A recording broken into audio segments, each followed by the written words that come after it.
Hello, everybody, and welcome to another edition of the Big East Rewind. I'm Chuck Everson, your host from Villanova University, and my partner, as always, the great Sonny Sparrow from Syracuse. How are you, Sonny? I'm great, Chuck, as always. Well, like I said. So you took the cue, Sonny. That was good. So today we have a very special show, Sonny. On November 30th of 2024, the basketball world lost the iconic coach of St. John's, a Hall of Famer, Coach Lou Carnesecca. And today, as we did with Pearl Washington and Coach Massimino and others from the Big East, we're going to celebrate the life and legacy of Coach Lou Carnesecca today. And who better, Sonny, to do that with three of his guys, three of his players. And without any further ado, I'll get everybody introduced and we'll get ready to roll. So this first guy was a 1,000-point scorer. He was on the 83 Big East championship team. He was a third-round pick by the Milwaukee Bucks, and he had a great career in France and is still, to this day, living in France. Billy Goodwin. How are you, Bill? Good. Hello, everybody. How you doing? So this next guy also was a first-round pick with the Dallas Mavericks. He was a captain on the 85 Final Four team for St. John's, and he's a three-time NBA world champion with the Chicago Bulls, the great Billy Wennington. How are you, Bill? I'm doing well, but what you got to say, I was really the next guy's luggage carrier. I had to carry his bags around for him.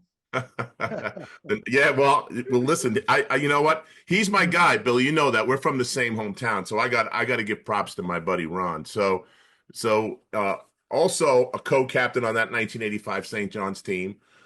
He also played, coached, and was a GM in France in his basketball career, and hails from the great town of Brentwood, Long Island. My good pal. We know each other since we're about 8 or 9, right? Ronnie Stewart. How are you, Ronnie? I'm doing well. Hey, Chuck. You say we're boys, but you're gonna announce me after Billy Goodwin and Bill Wennington, two NBA players, two big time players, and you're gonna announce me last. You should announce. Yeah, but I saved the best for last, Ron. That's what I did that for. You understand that, right? You know, I know what I'm doing. Listen, this is a professional outfit, Ron. You know, alphabetical order. Come on, we're professional journalists, man. I took care of you right there. Ask your brother. Your brother will tell you. Jeff, I'm covering for him, Ron. I'm covering for him. Jeff will cover for me. That's right. Ronnie is the best. Seriously. So anyway, guys, I appreciate your time coming out. You know, Bill, you're it's game day for you, so I appreciate you doing that. And Billy, coming to us from France. So thank you very much for that. France. Yeah. So Coach Lou, I mean, this guy, we had so much fun interviewing him in his kitchen, guys. I really got a little bit jealous of you guys that you got to spend so much time with him, because we had a blast hanging out with him. We did the show, and then we hung out for a while, and he brings us in and says, "Hey, I want to thank you guys for getting me out of jail." Right, Sonny? Mm-hmm. And the first thing he says to us, he goes, "I got to get you a piece of cake and a cup of coffee because I don't want you guys to talk about me." Yeah. So, okay. Get the panettone out. Get the panettone out. He asked us 6 times. It was great because he's got a Polish housekeeper who doesn't speak English. His caregiver was Spanish. He don't speak Spanish. And, so he says, hey, he's looking for the Polish lady, and she don't answer. He looks at me and goes, "What, did she defect? Did she go back to Poland, Chuck? Where is this girl? I haven't seen her." So he comes out with the cake and coffee. So I said, Coach, now we can't talk about you. And I had the coffee, and he goes, "Well, that doesn't do anything for your intelligence, Chuck, does it?" So I look at him. I look at Ron Guzis and Reno, and they're going, "Chuck, come on." I said, "I know what that means." And Louis, he's got his head going. He's laughing. I goes, "That means I'm down with the St. John's crew now." So he says, "Yeah." I said, "I just need your blessing." And I bowed, and he gave me the cross, and he says, "Say one thing. Here's your penance." This was the best. He goes, "Don't ever come in my house wearing a Villanova shirt ever again." I said, "Okay."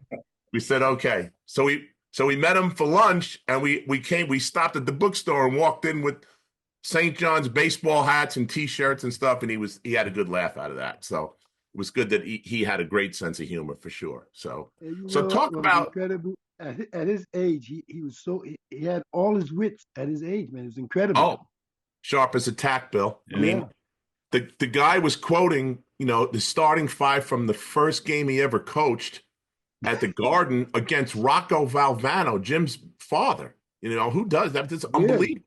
Yeah. His first game was against Rocco Valvano. To your point, Billy, right? A lot of people, they say, lose their short-term memory. So he's telling us about a story, and he mentions a guy's name. And one of the guys, I think it was Reno, goes, Coach, they're not going to know him. He goes, yeah, I just mentioned it 10 minutes ago. And I'll be darned, I said to myself, oh, he's really sharp. Yeah, he was sharp. Really sharp. He's on his He game. had all those faculties fully intact. The last time we went to eat with Chris, he was telling us stories from like exact from word for word the things that we did back in the 80s. I'm like, Jesus, his mind was better than mine. Yeah. Mine too. He was. The last couple of years in the summertime, I'd go just like you guys to his house, and the first time was funny about 3-4 years ago, and I'm thinking I'm going to go in, so I bring some sweets and candies and stuff. Lo and behold, he's diabetic. He's not supposed to eat it. And his daughter Enos was there, and I know Enos, and she's like, "Oh, Dad, he brought your favorite." I'm like, "Uh-oh." Yes, but you can have one, only one. But we sat there, and I thought I was going to be in, maybe an hour visit with Coach. I was there 3 hours. Yeah. And he just talked about everything. We talked about when he was in the Navy, on his ship, and everything going on, and from when he was at St. Anne's coaching baseball and everything. And I wish I had the memory he has. He was telling all these great stories, and I'm trying to remember them now. It's like, but he was so sharp. But the overall thing was, and you guys know this from Coach Mass too, is he truly loved us, and his players, his guys were his family, and he cared about each and every one of us like we were his own sons, and was just absolutely phenomenal. You could see the joy and the sparkle in his eyes when he brought up names. We're talking, he said, "Oh, I talked to Billy Goodwin the other day," and he just light up, and he's still in France. He's playing well, and he told me a little bit about what Billy's doing and the different guys. David Russell's doing this, and he told me about Trev. Last time we were there, they was not doing well, and we meant the world to him, and it was just so phenomenal, and it brought joy to my heart to see him and how happy he was to talk about us and just our teammates and everything was amazing. To your point, Bill. Okay, I'm sorry, Billy. No, I was saying the thing about it is that you don't have to ask the question. You just feel it. Like when you're around him, you just feel love. It was crazy. To your point, Bill, we're with him at this Greek luncheonette that he liked to go to. And I said, hey, I called Ron. Remember this, Ronnie? I called Ron. I said, hey, I got your guy on the phone. He goes, who is it? Who is it? I said, it's Ron Stewart. He lit up like a Christmas tree.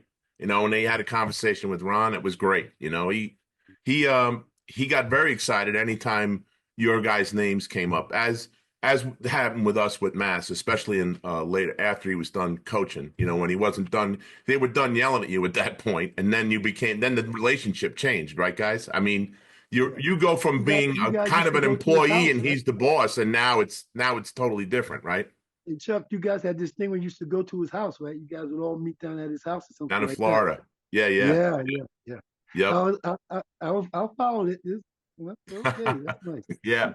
I mean, listen, you guys did a good job. I mean, we've talked to a lot of teams, and there are a lot of teams that we all played against that they don't have any relationship with their coach, and they don't have any relationship with the university. So it's really, really nice to see that you guys stayed as close as you did with Coach Carnesecca. I mean, that was really cool because I know firsthand how much he appreciated that and loved you guys. So that's a big deal, Yeah.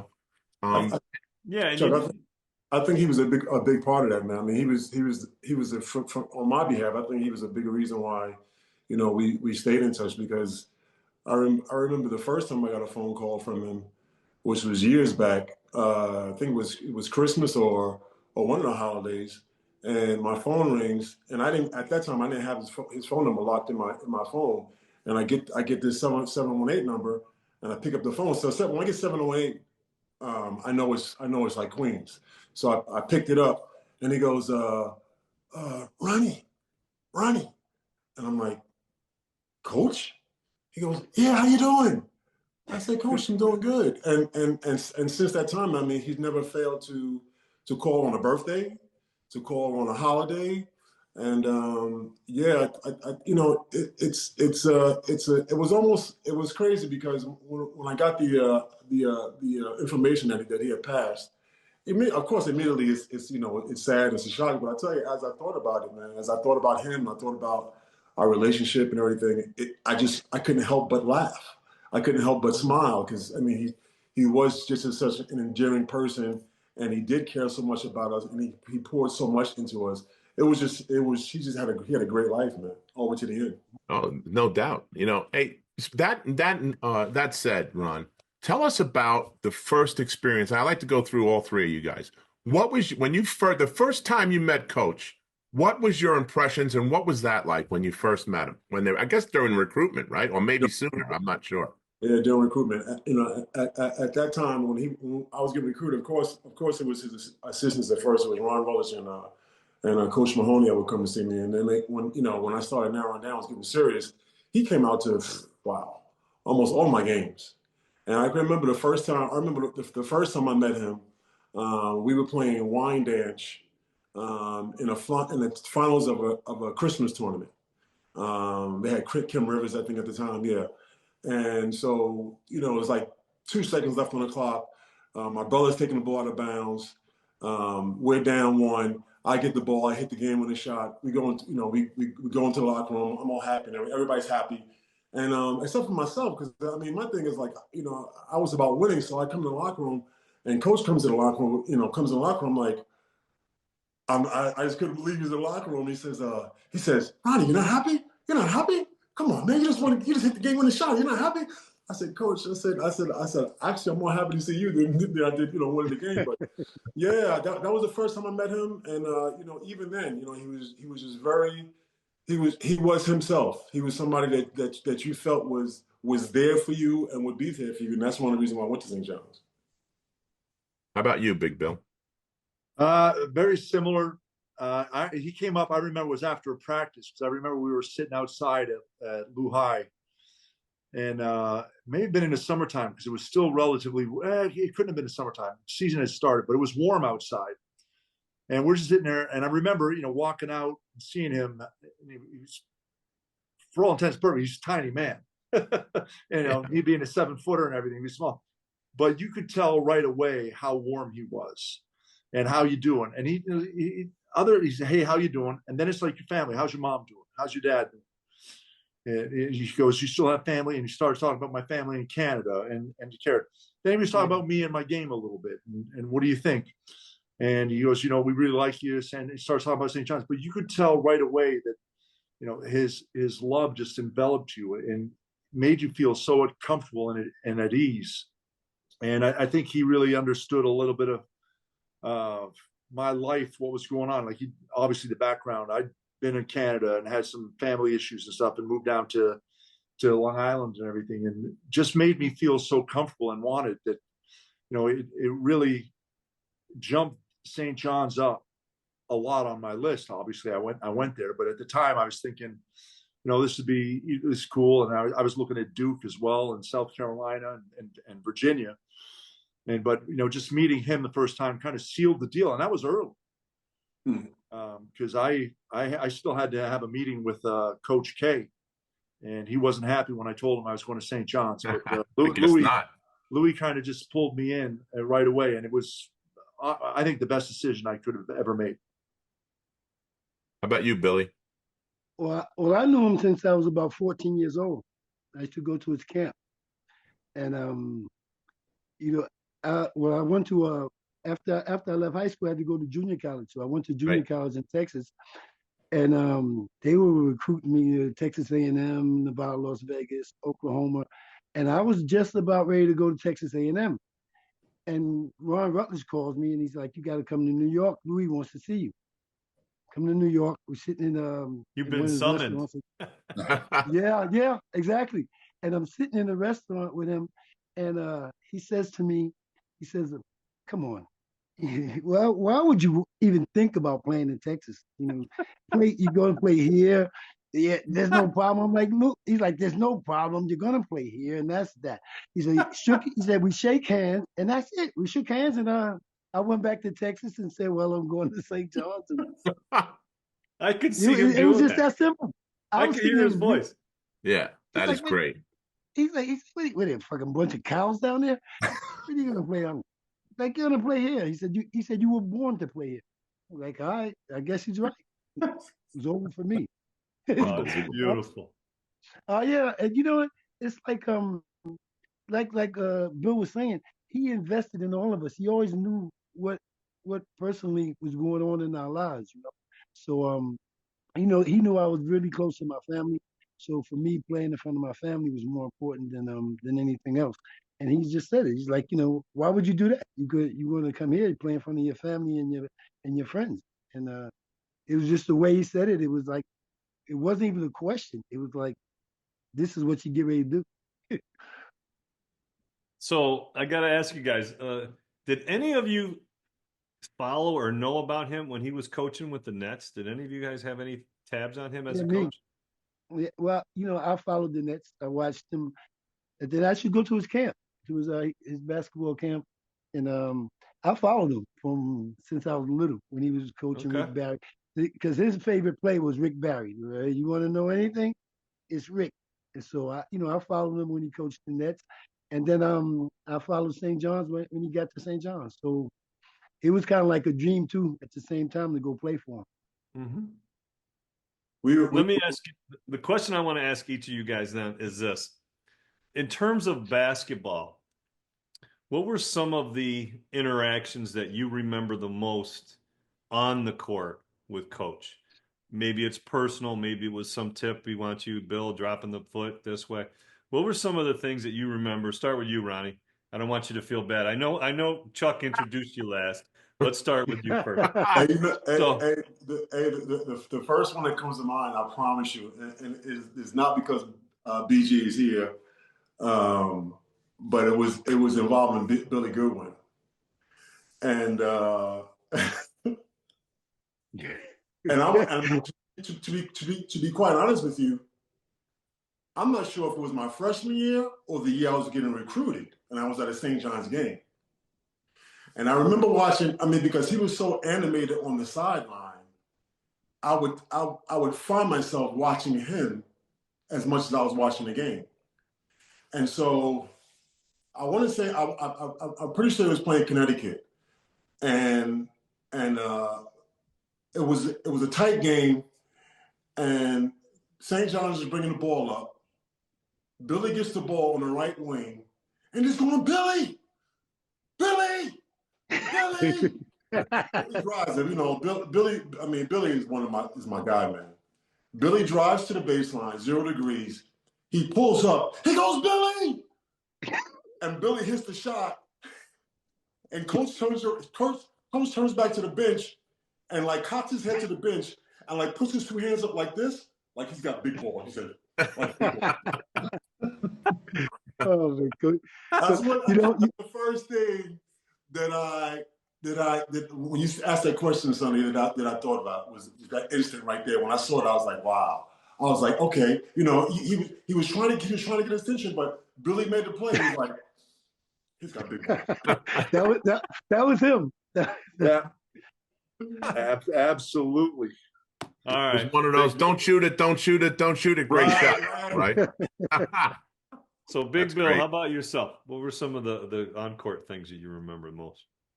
I remember my freshman and sophomore year a lot. I was the typical freshman trying to catch up a little bit.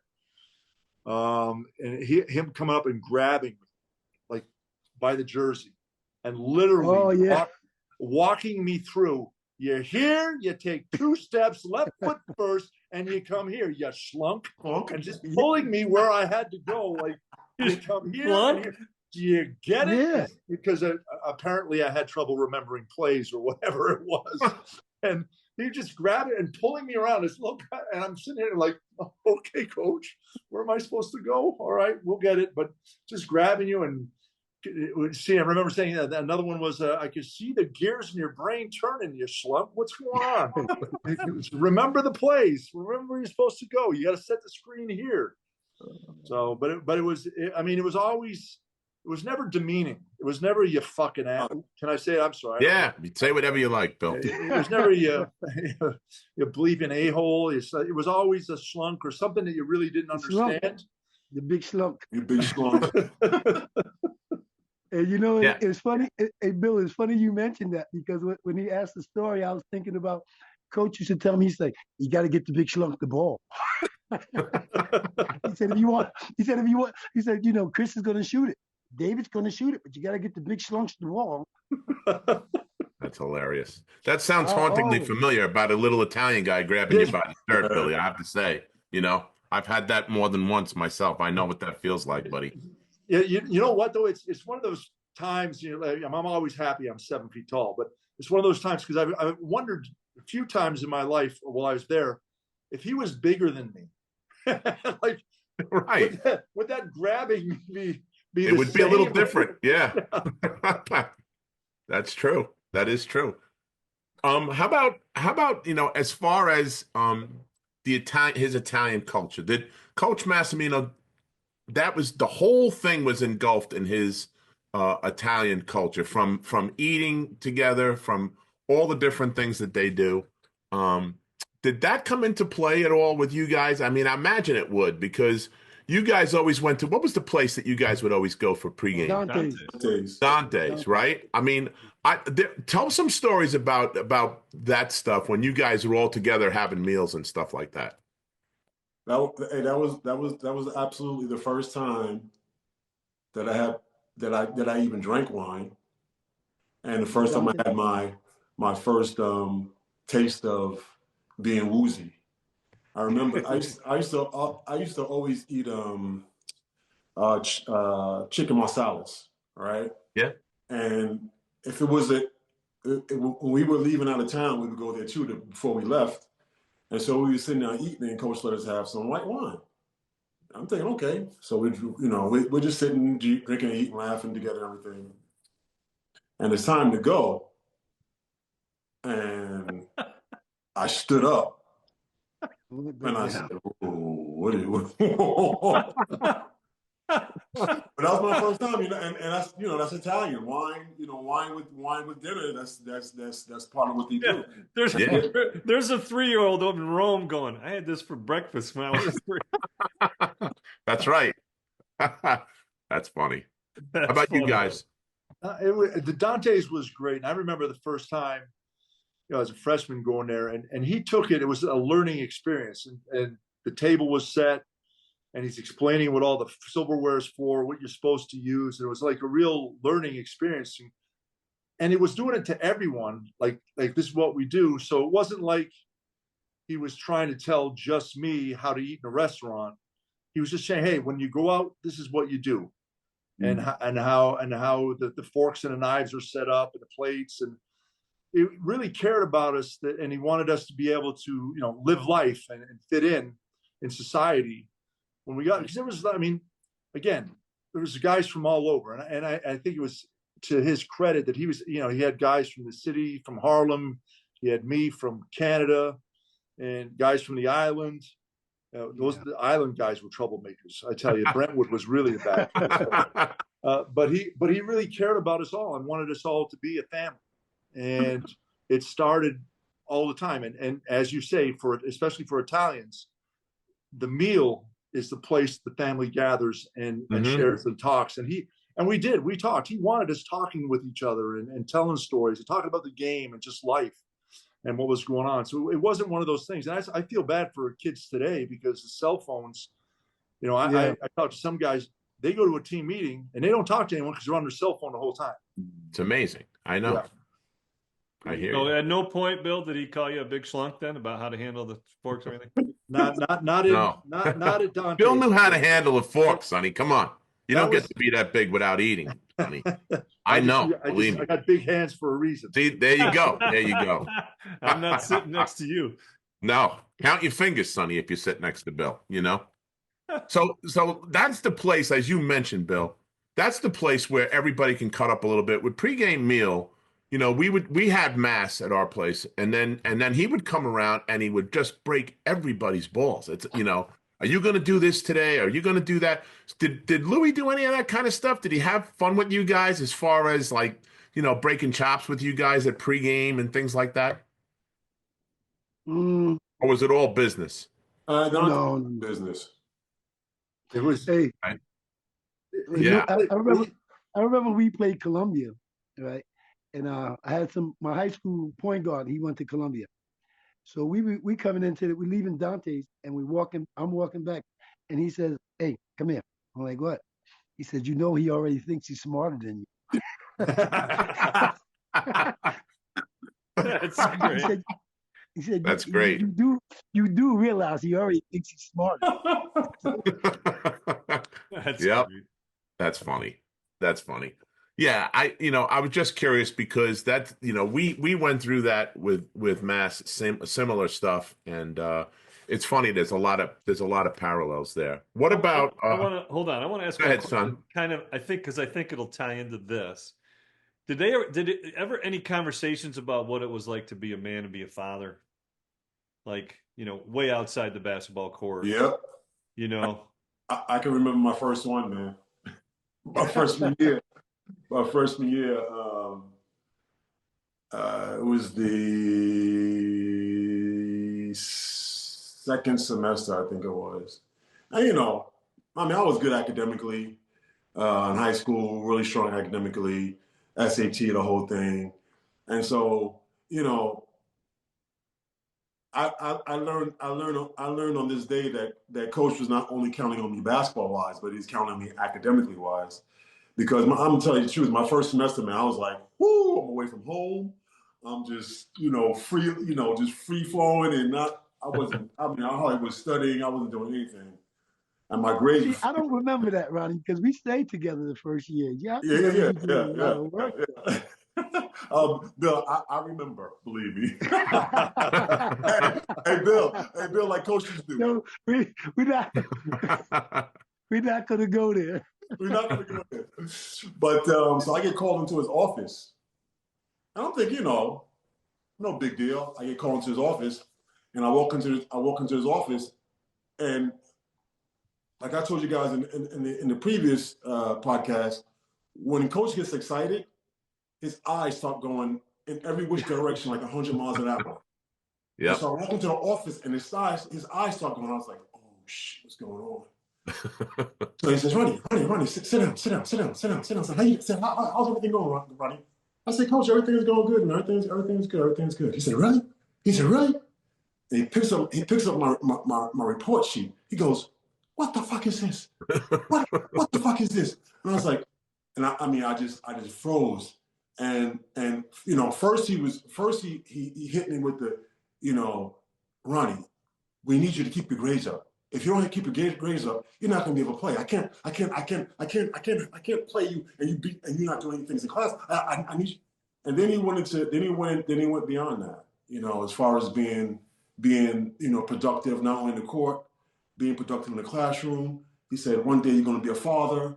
One day, you're going to have a job that you're going to have to hold and be responsible for. So you have to start being responsible now. You just can't I know you're a freshman, you're wet behind the ears, and you get here and you just do what you want to do. But you have to settle down. And you have to get dialed in. And I left the office like, okay, wow, this it's not just he wants me here because he needs to win games. He really cares about me beyond leaving this university. So yeah, that was my first introduction to coach. As far as his mind, office call. global mindset off the court. Yeah. Oh, that office call was never fun. Oh, it's not fun. That first semester was a killer for a lot of people, Ron. I get it, man. We weren't like you guys. We didn't have apartments, but we in the dorm, you had a sprint to get to the cafeteria to eat because you let us out so late. And then you get to the dorm, and all the idiots are in full form at that point. And then you look at the clock and it's 11 o'clock and you go, oh shit, I didn't do my English paper yet. So I totally get Ron, that. You hear that, Ron? You hear that? This is the second time on with these guys, and that's the first time Chuck said anything about academics. The first time. Well, Never listen, said anything about much like yourself, it wasn't my strong point, Bill. You know that. Come on, man. Is it even an accredited school? Like, for real. At least Syracuse, they made you go to class because they turned the heat off in your dorm. That's right. Wow. Bill's got jokes, Sonny. See that? Bill's got jokes. That's good. That's. Hey, Chuck, did you play against Bill in Long Island? Not during the season, but like we played in the they had a top 100 camp at Lou High. Top 70. Top 70, whatever it was. Yep. Yeah. So we played against each other in that. That's him not going to school, Bill, right there. See, top 100, top 70. Listen, it's better at top 70, Sonny. Top 100, I could have been between 70 and 100. And this way I was in the top 70. See? Much better. You can make it top 50. Who's going to know? Nobody. Bill could have did me a solid, but he threw me under the bus a little bit. Get back, Sonny. It's good. He did care about us. It was funny because back in those days, Louis was very nervous about gambling, and he had the FBI come in and talk to us all the time. Yeah. So I met my wife at the end of my freshman year. We started dating my sophomore year. And one time we went out with the family to a restaurant in Brooklyn, Creashes. And it was a Friday night. Monday, I get that call, come to coach's office. Like, he pulls me out of class to come to his office. And I'm like, what the hell? Yeah. I'm like deer in the headlights. Like, what did I do wrong? Like, now you start thinking bad news. What could happen? Someone's sick, whatever. In his office, he goes, where were you Friday night? I'm trying to think, like, what did I do? I said, oh, shit, I didn't even go out. I was with my girlfriend and family. I said, I did nothing. He goes, where were you Friday night? I'm like, okay, well, I was at a restaurant. Who are you with? And he's like, just grilling me. I was like, I was with my girlfriend and her family. Who is her family? And I'm like, Dr. Caputo. He goes, what? He goes, Dr. Caputo. He goes, Italian guy? He goes, yeah. He goes, you don't talk to that girl again until I tell you it's okay. I said, what? I said, yeah, I don't want you talking to her again. Apparently, Creashes was a connected restaurant. And I was seen in there by all the mafia. Yeah. And he thought something was going on. So he ran a background check on my girlfriend's father to make sure it was okay. He called me in. He called me in at the end of the week, like on Thursday or Friday. He goes, you can see her again. It's okay. And then he sat me down and talked about, if we're being honest, keep your dick in your pants, do all that. Yeah. Keep all that smart because, being a father, she's a good girl. It's good. You don't want to have trouble right now. You want to get through school. Sure, she's a good girl, a good family. Everything's good, but just be smart. Had a big thing about gambling, Back in, we always have. Well, that was coming off the BC stuff, right, Bill? I mean, yeah, exactly. The BC stuff wasn't that far removed from when we were playing. Right, you're right. It was. It might have been like 1 or 2 years before. Like it was like in '79 or something like that. Mm-hmm. And we had the FBI coming in before every start of every season. Yep. He's like, be careful who you talk to. Somebody's asking you about injuries. Don't tell them anything about injuries. Don't be careful who you talk to, who you be friends with. He was honest. I mean, he wasn't honest. He was protecting us. Yeah. He really cared. He was protecting us. Yeah. He was looking out. Did you ever have that father-son conversation with him, though? Who, me? Yeah. No. I had a father that was a pain in the butt as it was. But the funny thing was, my father, my sophomore year, my father would always. Do you remember my father, Bill? Do you remember that? I remember vaguely. Yes. I roomed with both of these guys here, right? Okay. So, I roomed with Bill my senior year and with Ronnie my junior year. So my father would always come in and go to see Lou about he didn't play enough, he didn't shoot enough, he didn't do this. so Basically, no. Me and Coach stayed away from the father-son conversations. Okay. What about practice? What was practice like with him, guys? It had to be Great. obviously he did his best screaming at practice, I would imagine, right? Like the other Italian He had a coach. good staff too. And he had a great staff. Ron Rutledge was everywhere. He was like a road warrior. Every time I turned around, he was there, And I know Ronnie too. I mean, he was great. And who else was Brian, right? Mahoney? Brian Mahoney was like the brains of the operation. He was a great coach, man. Yeah. Yeah. Yeah, you guys had it. You guys had it all buttoned up, with players, coaches, everything. What about practice? How was he in practice? He was tough. He wanted us to practice hard. And Billy could tell this story a little later about the second one, but we had to work hard in practice, and you could tell when it was going to be a hard practice because there was one of two things that I hated. One was rebounding when he put the stupid bubble on the basket, and he'd literally let us beat the crap out of each other. Oh yeah, you had to do it, and you don't want to hurt your teammates, but in the end, if you don't, he's yelling at you. Get the ball. You got to get. There's no out of bounds. There's no fouls. Yeah, no fouls. The ball back up. Oh my gosh, it was hard. That was terrible. The other one I hated was, and I think he did it obviously twofold, but he was a little upset with us. He made us do like full court layups, but like the big man would take the ball out of bounds. The guard outlet pass to the guard. The guard would take the ball up the middle, go to the foul line, and the big guy had to catch up. And somehow, I know he hated me. He always teamed me up or paired me up with Kevin Williams. Oh, Kevin he was a jet. Run forever. He was a jet. Oh my! And I'm sitting there going, and one time practice, it must have been. It seemed like we ran that drill for 25 minutes. Where that's all we did because he was mad at us. He would do it. He would do that to us. Yeah, and he just I'm running. I'm like Kev, slow down. And I got Kev wouldn't. He was just going and he was trying to show everybody else he could run, and he could. Kevin was awesome, and he's another guy you don't want to mess with. Kevin put you down before you could say what. But the other one was Billy, and you could tell this because you were one of the team leaders at the time when he was so upset with us, he threw us out of the gym, and we went out to the locker room, and then we went out and finished practice. Remember that? Yeah. He said it was one of the best practices he's seen. He was back up in the top of the gym peeking at us. Oh no, you guys had a captain's practice, right? Yeah. Well, he threw us out actually. He threw us out of practice actually, and so we went into the locker room. But the thing about that team was everybody had great characters, man. People came to work. You didn't have to push people to work. They came to work. Well, that's why you guys were so good. I mean, listen, we didn't win too many games against you guys, in 85 and in 83. I mean, I think in 83, we won the game at the Spectrum. Pannone hit some wild top of the key jump shot at the buzzer. Chris missed the free throw. Yeah. How about that? How many times you ever see that? Chris had missed the free throw in about 4 or 5 games. Chris had a 1-and-1 that would have sealed it. He missed. That's usually automatic, right? Yeah, they threw it to left of the court to Pannone. I think it was like double overtime or something like that. I think so, yeah. And Pannone was shocked because Stu as a point guard, Stu didn't like to give the ball up, Granger.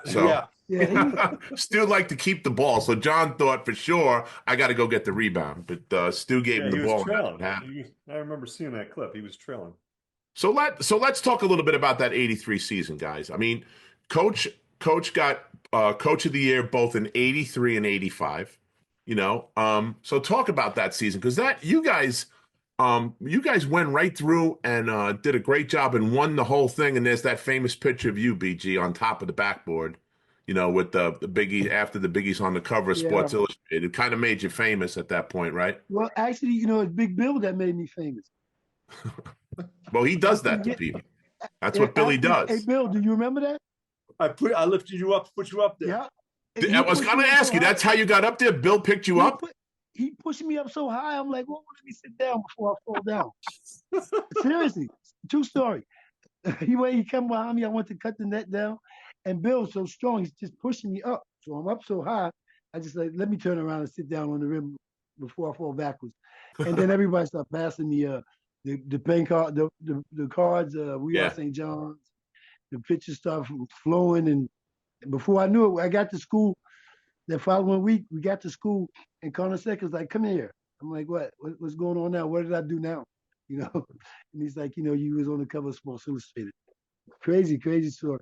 But we wanted to win that. We wanted to win that tournament for him so bad. It was ridiculous because it was at the Garden, and we didn't want to say like it was a home court advantage, but that was the first year in the Garden. Come on, how could you not say it's not a home court advantage? Yeah, yeah, I know. Yeah, but I know. Like he's talking to two. Yeah, well, who do you think you're two talking slunks? to? He's talking to two slunks over here. Two slugs from Villanova and Syracuse, right? Now, come on. But in the press, we didn't want to. We were like the number 2 seed. You weren't the number 1 seed, so we weren't the home team normally. Oh my God! On paper, Billy, you weren't the home team. Okay, Chuck, so you wore the red jersey. Okay, Chuck, you got a violin I can borrow? Hold on. Boston College was the home team. Syracuse has had some of the biggest crowds at the Garden. Syracuse has had some big crowds at the Garden too. Yeah, we travel well. Yeah, they travel pretty well. Yeah. We travel, especially in New York. We have a nice, solid foundation there. Yeah. So that year, you guys go to the Elite Eight, right, Bill? No, you lost to you lost. Was that the Sweet 16 or the Elite Eight? Sweet 16. You lost to Georgia. Georgia, yeah. Because it wasn't 64 teams yet at that point. So if you beat Georgia, you go to the Final Four, I think. If I did my due diligence, and we are professional journalists, Billy, just so you know. This all right, I'm gonna help you out. Oh, okay. Hit me. We were the number 1 seed, okay? Yep. And we beat North Carolina to open the season up in the Hall of Fame game. Yep. So we were the number 1 seed in the East. North Carolina was the number 2 seed in the East. So everybody was kind of like waiting for this return matchup. And I think we kind of like overlooked Georgia because they were really small, but they were quick. And so we lost in the Sweet 16. And we had beat Georgia, we would have played North Carolina in the Elite Eight. We lost them in the Carrier Dome. Yeah. Oh yeah, that was at the Dome. Yeah. So I was asked to ask you guys specifically about that game, and specifically about Kevin Williams having a meltdown in that game. That question was posed by your buddy Reno, just so you know, there, Billy. He had a few meltdowns, but we basically could control him. But, I mean, Kevin was just like he was a ball of nerves, all the time. I mean, at practice, anytime he's. I'm gonna tell you a story about Kevin that Ronnie and Bill wasn't there yet. My sophomore year, when I get to St. John's at the time the teams used to take a trip overseas. You remember that? So St. John's did that once with them. That was great. Yeah, those trips St. John's were was going to I think Spain or somewhere like that. So they in practice. I couldn't go because I just got there, and so coach was like, Kevin, you need to move your ass. And coach went to kick Kevin. Kevin caught his foot and was dragging coach up the floor, like, coach hopping. I'm like, Kevin, put him down, please, Kevin, put him down. So Kevin was just, Yeah, he's that guy. I get it. But he had so much talent, Yep. He was really important to us, but I was basically the one that was in charge of keeping him in control. Okay. Well, he got into it with Pat at the Garden one year, didn't he? Oh, yeah. I remember that. Yeah, you remember he punched him and he fell. Yeah. Oh, I remember that. Yeah. Yeah, he might be the only guy that actually, besides Pearl, because Pearl got a shot in on Patrick too. I think Pearl and Kevin were the only 2 guys that actually connected with him. Oh, Kevin got him. Oh, I know he did. So go ahead. Go ahead, Bill. No, Patrick had knocked him down. Mm-hmm. First, it started with Patrick knocking him down, and once Patrick knocked him down, there was nothing else we could do because Kevin was like, "Gotta get him." Oh yeah. I mean, that's what he said coming off the bench. He's telling me, "I'm getting ready to get it." So Patrick took a shot going to the basket. Kevin just jumped up behind him like he was trying to block the shot, and punched him in the face. Wow. Well, that was the Big East, man. It was it was go hard or go home. Another night in the Big East. Another night in the Big East, especially when you're playing Georgetown at that time, right? George. That was a given. That was good. Yeah. There was going to be a fight when you played Georgetown. Like the games against you guys with Syracuse, they were games that we looked forward to, but it wasn't the same animosity. It wasn't this hostility in us when we played against the Wildcats or we played against Syracuse. But when we played against Georgetown, I had a legitimate hate for them for a little while, Yeah, I mean, so did we. yeah, it was legit. I'm like, hey, I actually, because when we did your podcast, I think no, I did Mike's podcast, Mike Graham, Yep, Big Mike. and I Yep. did it with Wingate, and I actually punched Wingate in the face and got kicked out down there. Really? My senior year, yeah. And then after Wow. we had to fight with them in the garden, they were at the press conference saying, "Well, every dog has its day, and you guys wait till you come to Washington, you're gonna see what's gonna happen." And David said, "Man, Billy, could you explain to me why you punched me?" Oh my God, I have no a nice guy. I mean, I had no Yeah. answer for him. No Right. real Because you were reason. there. That's why, David. That's all you should have said, right? That's what I should have said. Yeah.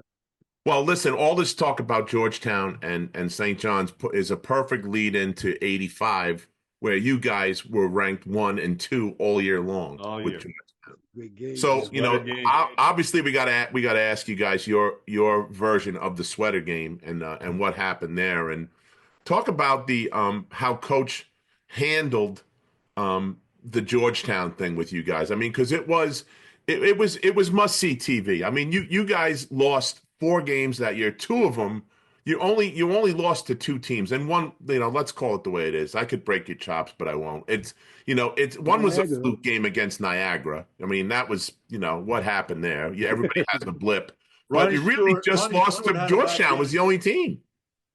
What was that, Bill? Ron Stewart had a bad game, so we lost. Yep. It was all Ron's fault. That was it. Man, I tell you what, That was, you know what? Ron and I knew guys on that team. Alex Agudia was on that team, right, Ron? Yeah. It was one of those rare times where I had a bad game, Chris didn't play well, and Walter didn't play well. The 3 of us just had subpar games. And it was just one of those things it wasn't clicking for whatever the reason was. I don't think we went there with the right mindset either. It was, that's probably what it was. Our sister school, everybody's like, we was like, it's our sister school, and we just went down there, and they, and for everybody, at that point, everybody it was the game of the year for them. So, Oh yeah. Oh Yeah. man. Hey, but When you guys come into Niagara- town, everybody wants to beat you. You got a target on you at that point, Hey, we went down to Niagara. Niagara was a tough. It wasn't just a given. You got up down there. You played them in St. John's, would be one thing, but when you go to Niagara, it wasn't all that. Never been that easy. So Yeah, it Yeah. happened. tough small gym. It Yeah, actually, it was a small gym. I really think it turned out to be a good thing. I mean, losing is never good, but right? I think it woke everybody up and made us all understand that, hey, we got to play. We can't take nights off and just think we're bigger, better, faster than everyone else, and we're just going to win. We had to play hard, because if we're being honest, that was an embarrassing loss. Yeah. And I remember that game. The students, remember, Ronnie? The students stormed the floor, Boy, all over the place. We had to get to the locker room, and it was just like, I was embarrassed. Like, oh my God, what just happened? Right. So the only other team you guys lost to was Georgetown. So talk about that rivalry, and what was some of the things that Coach talked? Did he get into that us against them kind of thing, or did he get into any of the Georgetown stuff with you guys?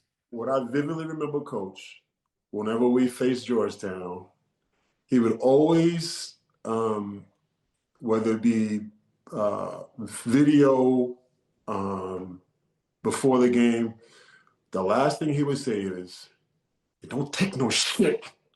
Don't take any shit." I mean, because Georgetown was Georgetown. Yeah. And yeah, that's something that I remember. It was more, he would talk about the, tactically what we were trying to do and everything. But at the end of it was like, don't take this shit. Don't take any of this shit, man.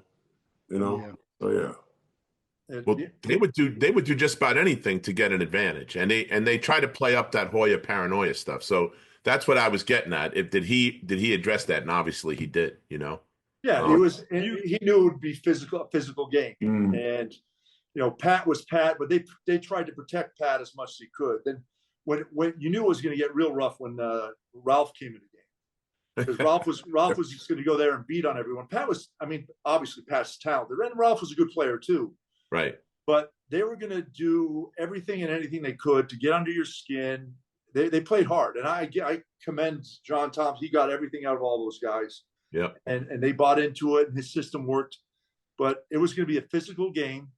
and they were gonna hit you. And if you just rolled over, and coach kept saying, you can't roll over, you got to fight back. No matter what they do, you got to fight back and protect yourself, especially at the Garden.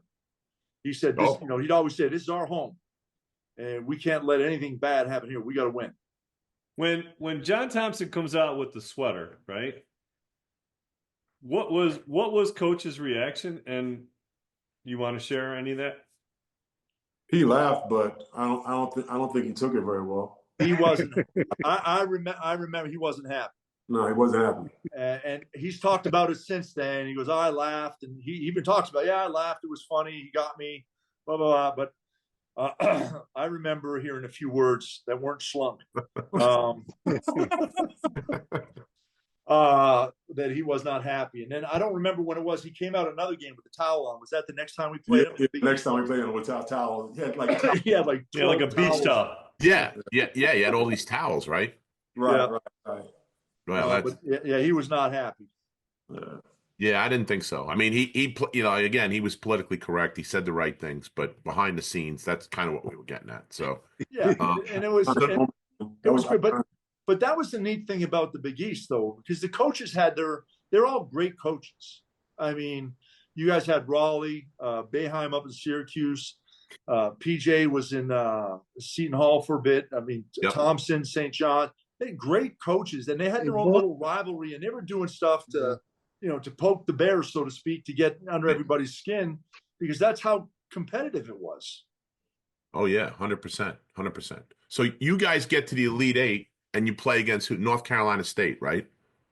So talk about getting over the hump, getting Coach over the hump, and getting him into the Final Four.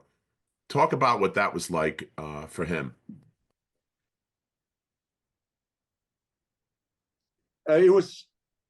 We all knew what was on the line, and we talked about it amongst ourselves. St. John's hadn't been to the Final Four one in a long time, and we had to do it for Coach, and obviously for Ronnie, Chris, myself, and Mike Moses, it was the last time. Right. We're in our senior year, and winning that game, I remember just being ecstatic and in a locker room, jumping up and down and seeing Coach's face and our faces, because you know how it is, Chuck. You get there, it's amazing, but we also knew that we had more to do with it. Now we're there, but it's not over. So we were excited, but it was to see him and his reaction and his smile was amazing, because it was something that none of us had really been through before. Mm-hmm. So I just remember it being this aha type moment that was really phenomenal. I think, Chuck, I think that for Coach, because to be quite honest with you, I remember in the beginning of the season, we would have a luncheon with the boosters and everything, and of course the tri-captains were there, and we had to speak. And I mean, with Walter Berry coming in, the expectations were just off the charts, right? Off the charts. So not only was Coach thrilled about getting there, it was a big relief, because I think he carried that the whole season. Everybody expected us to get there. Everybody expected it. So it was great to see him hopping around when he was in Denver and we beat North Carolina State. Hopping around and saying, we're going. And yeah, man. But he wore that, I think, the whole season. And I think he did an impeccable job of not letting us feel that type of pressure, and getting the best out of us. But yeah, he carried that the whole season, man. Yeah, he said that too in a couple of interviews I've seen him do later on after that game was over. So did you guys go back to New York before going to Lexington, or did you go straight to Lexington from Denver? We went back. You went back because we'd been on a road for a bit, because we went from Utah. Yeah, because you didn't go back and forth. When you're out west, you don't fly back and forth, right? Correct. We went to Salt Lake City first. Yeah. City. Yeah. Utah, right? Yeah, and then we went to Salt Lake. Yep. Straight to Denver. Wow. Right. So okay, so now you go back, and now the Final Four is set, and you're looking at, okay, we got these guys again. what's the thought process and what's the attitude? What did Coach say to you going into that game against Georgetown? I remember he was quite frank. He goes, "We know what to expect. We know what they're going to do. We just have to go out there and beat them at it, and we're going to have to play." And I don't know. I don't remember him changing a whole lot. No. And we kind of and Coach is very superstitious, and I remember him saying a couple times, we go with what got us there. We're not going to change. We're going to do what we do. Right. And we just have to execute and do it the right way, and we'll be fine. And so, and we all knew it, and we were prepared. We knew it was going to be a battle, and so I think everyone was prepared. It's just, unfortunately for us, it didn't work out. Yeah. That was the only time they had 3 teams from the same conference. To this day, it's the only time that's happened. Was the Big East in 1985. And Boston College lost to Memphis at the buzzer. It was close. Yeah. And in the Sweet 16 or something like that. Like it was a fluke shot or something. It could have been 4. Yeah. Andre Turner hit a shot. Yep. Yeah, that was something. I mean, and you know what was kind of cool? Like, as we said at the beginning of the show, Ronnie and I have been friends for forever, since we're like 8 or 9 years old or 10 years old, whatever it was. And Dwayne McClain was good friends with Ron. So we wound up going over to your hotel and hanging out with you guys for a little bit, So it was nice that Mass let us be kids a little bit to get out. You had to be back in time for film or it was your ass. But, and you guys know how that goes. Well, Georgetown was staying somewhere in Alabama.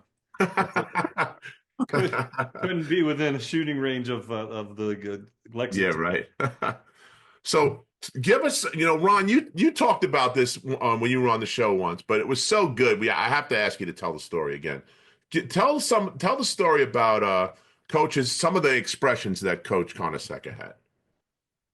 Specifically the peacock one. Yeah, that was actually I remember it being our senior year. We were it might have been those 2 years, 83 and 85, those 2 teams.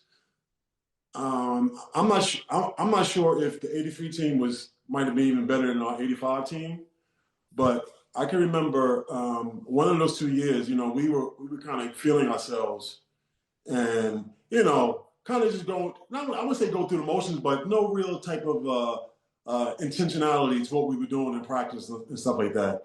And he was like, "Hey, wait, hey, what the fuck's going on? What are we doing? What's going on?" And we're like, we're just flowing through practice, and we're like almost like what's the problem, Coach? He goes, hey, let me tell you something. Don't get too high on yourself. One day a peacock, the next day a feather duster. And we're like, one day a peacock. What's he talking about? And it's like, oh, Yeah. Okay. There's another one that he used, and actually used it one time when I was coaching professionally in France. And it was about guys taking days off, guys not wanting to just things are going well, so I'm good, I'm in the starting role, and I just need a break. I might be hurt, Coach. I got this little pain right here. Well, you probably could have practiced. He said, "Hey, you ever heard of Willie Pep? You know who Willie Pep is?" I'm like, "Willie Pep, what is Willie Pep?" He says, "Willie Pep played for the Yankees. He's having it was Lou Gehrig. Lou Gehrig was having a great season. Great season. And one day he decides that, hey, something like that. I forget who it was, a player that was starting. Yeah. He says, hey, he decides that he wants to take day off. They put in Willie Pep, and he never saw the court again. He never saw the field again. One time in France, man, and so one of my guys, I had a crazy kid. I had a guy like Kevin Williams. I don't know if you remember him, Billy, John Marcretti. John Marcretti. Oh, yeah. Crazy guy. The Rodman of France. The Dennis Rodman of France, really. He used to color his hair, everything. But this guy was known for being like off the wall. And so we're practicing. We start the season 7-1. We're having a great time, blah, blah, blah, blah. And he says, Coach, he said, he had just went out the night before. He said, "Coach, I'm really tired. I don't think I'm going to be able to go to this practice." I said, "Everybody come here. Everybody come in here. And I gave him the Willie Pep story. Man, he ran to the locker room. got his practice gear on and started practicing. So I mean, it had its emphasis on it. But yeah, coach had his ways, man. You know, we saw Chris, Chuck, when you talked about, you know, how he was in practice. You know what I like him too. I don't know if you guys ever watched Hell's Kitchen. Yeah. Gordon Ramsay. Gordon Ramsay. And, you know, sometimes he's like beaten into the, you know, just beaten into him, like, what are you doing? Fucking ass. And when they do something right, it's like, great job. That's how coach was. So you never felt like it was something personal, but he was, you know, if he needed to light into, he would. But you do something right, he was the first guy to congratulate you on it. But he was, I mean, just for me, the perfect guy to play for, a coach's player, you know, a guy who understood each individual, but was able to bring everybody together, you know, to play together. So, just great guy. But I think that was his force, though. He knew how to bring us together. He knew how to make you understand what your job is and make you feel proud about what you're going to do. Right. You know, I remember one time I made a steal, and I threw the pass to David, and David went and dunked it at practice. And coach was like, wait a minute. What the fuck is wrong with this? Like, what could be wrong? I just made a great steal, good pass to David.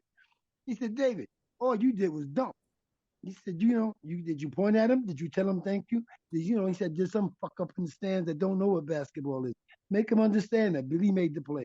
You know, he had that anything you did, like, you know, you got a charge. I remember at the end of our season, everybody used to, like, somebody picked up a charge, we were all like, you know, hey, great play, big rebound, you know. So everything became important, and you doing the job was a lot easier. Like you would go after that big rebound, you would take that big charge because, you know, you felt proud about the team is going to, you know, then congratulate you on what you did. You know, he really had a way of pulling us all together, making us proud of what we did, who we are, made us understand that we all in this together. It was no I want to score, he's going to score, Chris, you can get 30. We don't even care. Everybody's going to do their job, and we were proud to do our job. If Chris scored 30, we was happy. If Dave scored 30, it didn't matter. Because the most important thing to us was winning and working hard together. So that's what I think his force was. And Billy's 100% right. And I think that's why we were successful, because he kept us all on the same page. And if I go back and look at my career, the best teams I was on, my high school team, St. John's, and obviously the Bulls, everybody got along. And that doesn't happen by accident. That happens by coaches in high school and college, and then your general manager and your coach in the pros to get the right guys and the right chemistry and to make everybody feel that they're important. And that's what Louis absolutely did for every single one of us on the team. I mean, I remember I was frustrated my freshman, sophomore year. I wasn't playing a whole lot, especially my freshman. But Louis kept coming to me and saying, hey, you're working hard. Keep working hard. I know I'm pushing you. I know I'm hard on you, but keep working. You're getting better. You're getting better. And, you know, obviously as time went on, I started to play a lot more. But he knew he had to reinforce that I was working hard enough and I was doing the right things to get better, and it was coming. I thought it was his freshman and sophomore year. Good. Go ahead, Bill. No, go ahead, Billy. No, I was answering to Bill. I thought, Bill, your freshman and sophomore year, man, I thought you did a great job for it. You know, you came in as a freshman, you worked hard all the time. We had Jeff, and then we had both those guys, you know. And I thought you played really, really well as freshman and sophomore year. Definitely better as junior and senior year, but freshman and sophomore year, I was impressed with Bill. So he had to keep you engaged, Bill, because he knew where you were going to be, right? Yeah. He knew how important you were going to be. Yeah. Yes, exactly. And he wanted me to know, because, you know, you get frustrated. You're a player, especially coming from high school. We were all stars in high school. We were the man in our high school. And you get to college, and, you know, I get in there, and the first time I see Billy and David start running down the floor, I'm like, oh, shit, I'm out of my league. I mean, these guys are strong. They're tough. I mean, I had a little point guard. I love my point guards in high school, but they're nothing like Billy. And David was just phenomenal to watch and play with. And it's just like, uh-oh, and you just got to keep it. But coach is there pushing you, making you feel like you're not good enough. But then he's coming at you after practice and making sure, hey, you're working hard. You're getting it. You're getting it. Stay with it. Stay with it. Don't worry about it. Don't give up. Coach would talk to me about, you know, because I had Billy and David Russell in front of me. So, and he would talk to me about, because I wasn't playing that much as a freshman myself, even though I got some time.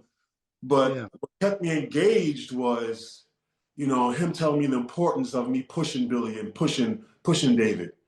And I was getting ready to say that to you. I took that to heart. You know what I mean? And it got, I think that's what made us so strong.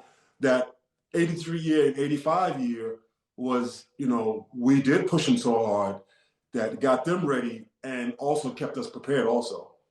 Yeah. But it's kind of like you going through the process, you learning. I mean, you used to work me and David butt off, man. I should be kidding with David. I'm like, yo, who got Ronnie today?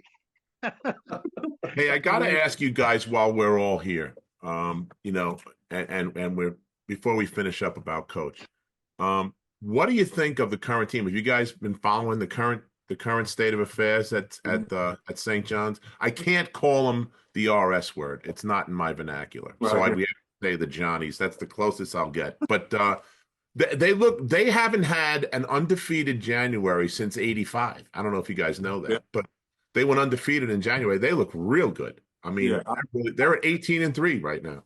I watched them night before last. I watched them, and I'm keeping Georgetown game. Georgetown game. Yes, I saw the Georgetown game and the one before that also.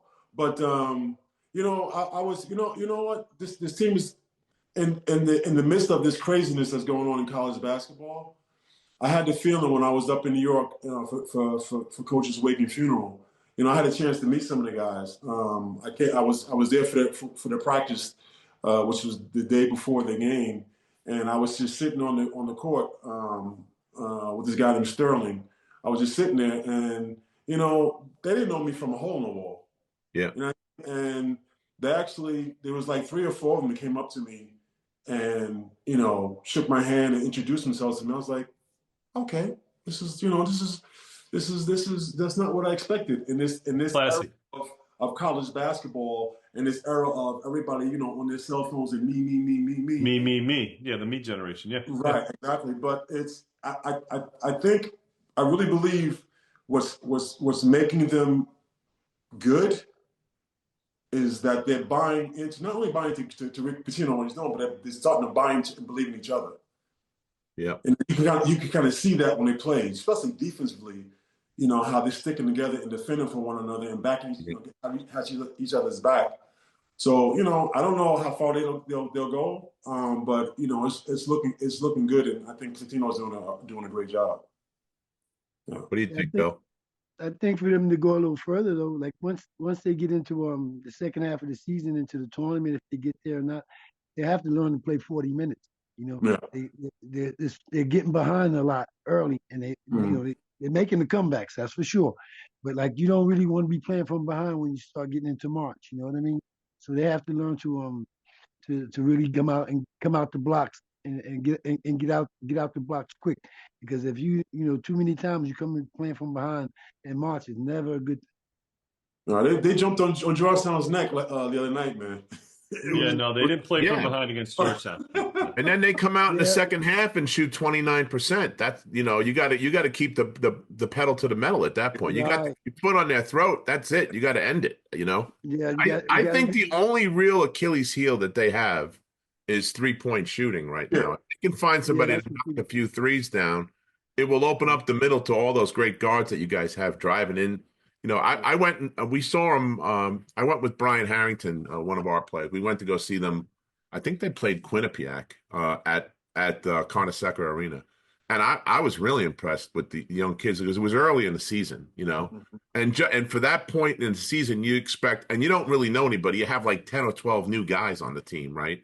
So you're still gelling and everything, but man, they had some real good athletes that could really go, man. That was impressive. It really was. And they're just getting better and better and better with each game. Wow. That's the part that we were lucky, because nowadays college teams don't stay together. Yep. No. We all spent 3-4 years together, which is beautiful, which built our friendships and gave us a lot of memories. But nowadays, with this NIL thing and so on and so No. forth, here today, going tomorrow. So yeah. Well, you know what, and listen, not for anything, and I know you don't like this other team, guys, but the league I think is always better when Georgetown and St. John's are good. I just think it's better for the conference. The older teams. Any It of would the be good original if teams. Villanova, Connecticut, and those teams, and Seton Hall and Providence Yeah, were the all good originals also. teams. Yeah. The original But I teams. think It's better for the conference, I think. Georgetown's going to be good with Cooley. What's the coach name? Cooley. Ed Cooley, Ed yeah, Cooley, he's doing yeah, a I good think job, so man. And too. he's got some talented kids too. The big Yeah, kids. he's a good But coach. they don't know how to He finish coaches the well. games yet. They don't know how to finish. Yeah, they're good for 3/4 of the game, and all of a sudden the bottom falls out. I tell you what, I talked to a few people, and with the NIL and a lot of talk about being a super football conference. Yeah. That a lot of people talk about there being a super basketball conference, and a lot of people talk about getting the old Big East back together, and you'd separate the conferences with sports, but getting a lot of those schools back together in the same league would be a great That would basketball. be great. Oh yeah, that'd be I'm awesome. in. Sign me up. That'd be awesome. All right, so we're getting up against it. One Wait, I last gotta show you, question Chuck. for each of you guys. What? I found the cookie. Oh, you found that when we from took Lou's. it to Lou's house. I still got it. Buddy, guys know Buddy the Cake Boss from the TV show. Sonny's cousin is Buddy the Cake Boss. Oh, so wow. we came in with a whole tray full of cookies for Coach, just like you, Bill. He couldn't eat any of them, but we had one of the sweater. We had the St. Yeah, John's. one of the sweater. Yeah, he looks at the sweater. He it. goes, "Yeah, there's the sweater. That's what won all those games." That's what won all the games. He holds the sweater cookie up. So, Wait, Sonny, you're eating cookie. You're a dentist. You're not supposed to eat that. yeah, I know. That's my problem.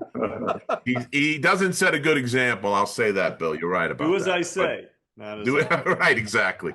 So one final question for each of you guys. If Coach was here today and you had one last chance to say something to him, what would you say?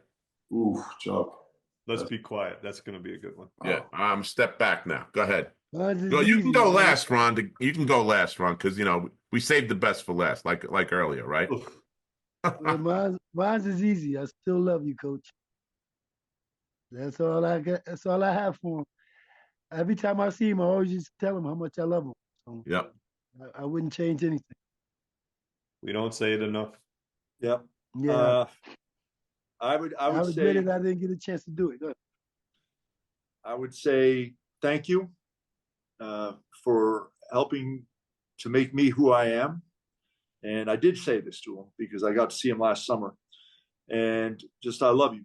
And thank you for everything you've done to help make me who I am today. Because a lot of the things he taught us and me, I live by today. So it's just an amazing, amazing man. Yeah, he was. That's it. Yeah. All right, Ron, take us home, man.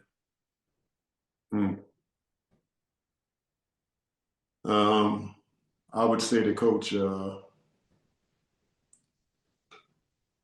thank you for making me understand that just because I'm not first doesn't mean I'm last. And yeah. And thank you for the friendship, for the long friendship after we left school. But I just want to thank you guys for having the show. And I'm glad we had a great time because, like I said, although it was a sad thing, I can remember it as a week, everybody was laughing and having a good time because, we celebrated his life and he had a great life. Oh, yeah. And I would wish the same for us, that we take notice of that and how he lived his life. Don't be so lucky.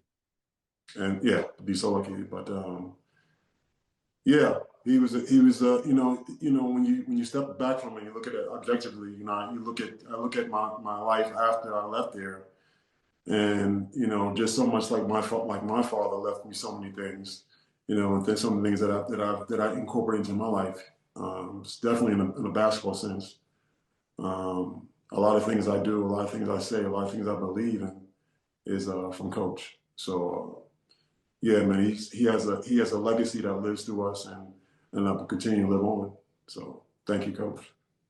And with that, thank you guys so much for giving us your time today and talking about Coach. He had Hey, it was a great run, man. He lived two lives in one, right? 99 years. It's Yep. pretty good. Yeah. That's pretty good. Yeah. And he had all his faculties with him right up till the end. So you can't Yeah. ask for any more than that. And so we're sorry for your loss. Also, let's not forget Trevor, who passed away, Trevor Jackson. Rest in peace to him too. I know you guys were close with him as well. So it's been a tough couple of months for the St. John's Redmond alumni. So we just want to give you our best for that. And thanks again for coming out. Hey, Chuck and Sonny, you guys are doing a great job, man. Thanks for everything. Yeah.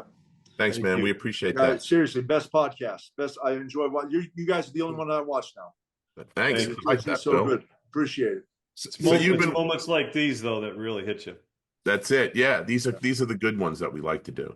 So you've been listening to and watching the Big East Rewind. The Big East Rewind was produced and directed by Nick Chico Corse and Daryl Gurney. Check us out on the Sirius XM app, on YouTube, and wherever else you get your podcast from. Thanks for joining us. Have a great day, everybody. Bye-bye. Thanks, everyone. Take care. Bye-bye.